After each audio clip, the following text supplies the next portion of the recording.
Have you ever felt like you're running on empty, endlessly pushing through your workday, only to collapse at the end, feeling completely detached from what you're doing? Perhaps you've dismissed it as just a tough week or too much on my plate. But what if it's something more pervasive, something recognized globally as a significant challenge of modern work life? Today, we're going to talk about burnout, not just feeling tired, but a profound state of exhaustion that impacts millions worldwide. The World Health Organization, or WHO, has recognized burnout as an occupational phenomenon, a significant concern stemming from chronic, unmanaged stress in the workplace. It's not a personal failing, it's a signal that something isn't working sustainably. Our goal today is to unravel what burnout truly is, explore its root causes, and most importantly, equip ourselves with practical, evidence-informed strategies to prevent it, both as individuals and within our workplaces. So let's start by truly understanding what burnout looks like. Pioneering researcher Christina Maslach defined it by 3 core dimensions. First, there's profound energy depletion, or exhaustion, a deep, lingering tiredness that sleep doesn't seem to cure.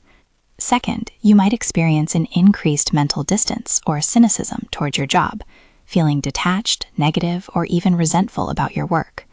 And third, there's a reduced sense of professional efficacy. You feel less effective, less accomplished, and less capable, even if you're objectively performing well. Physically, emotionally, and mentally, it takes a toll. You might notice irritability, difficulty concentrating, or even physical ailments like headaches or digestive issues. It's crucial to understand that burnout doesn't just appear out of nowhere.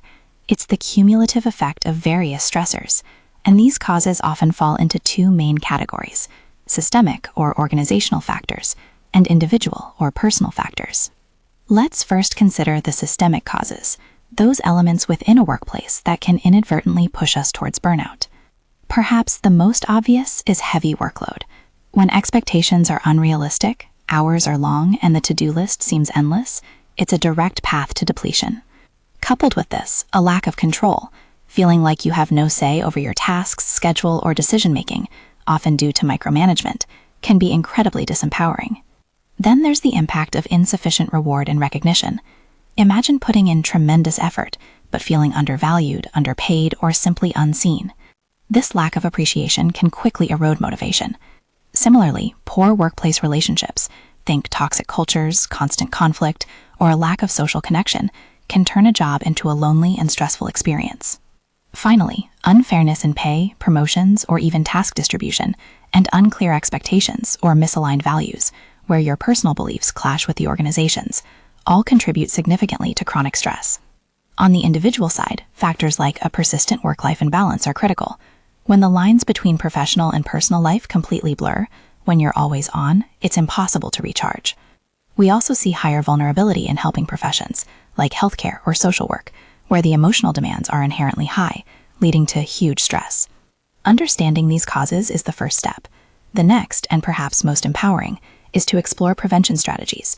And just as the causes are dual, so too are the solutions. What organizations can do, and what we as individuals can do.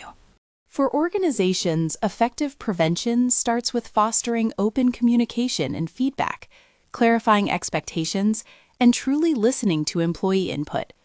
Workload management is paramount, ensuring reasonable tasks, automating routine work where possible, and providing the right tools. Companies like Microsoft and Shopify have experimented with initiatives like reducing meeting times to create more uninterrupted work blocks. Crucially, flexibility and time off are no longer perks, but necessities.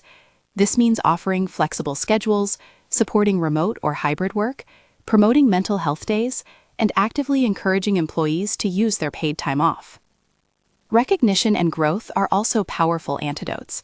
Acknowledging success, ensuring fair treatment, granting autonomy, and defining clear career pathways can significantly boost morale and engagement. And perhaps most foundational, support and wellness programs, providing mental health resources and coverage, offering stress management training, and cultivating a genuinely supportive team environment. But what about us as individuals? What steps can we take in our daily lives? Top of the list is self-care. This isn't a luxury, it's a necessity. prioritizing quality sleep, maintaining a healthy diet, engaging in regular exercise, and pursuing hobbies outside of work are fundamental. Equally important are boundaries and disconnection. Learn to say no, set clear lines between work and home, actively disconnect from emails and messages after hours, and take regular breaks and vacations. Truly switch off. Practices like mindfulness and stress management, through conscious breathing, meditation, or even just moments of quiet reflection, can build resilience. And never underestimate the power of support networks. Nurturing strong relationships with family, friends, and colleagues provides crucial emotional buffering. If things feel overwhelming, remember that seeking professional help is a sign of strength, not weakness. Now, it's worth acknowledging that there is an ongoing debate about where the primary responsibility for preventing burnout lies. Is it on the individual to be more resilient, or on the organization to fix its systemic issues? Experts like Jennifer Moss, author of The Burnout Epidemic, caution against well-washing, placing the entire burden on individuals and deflecting from structural problems. The truth, as often is the case, is that both play a vital role.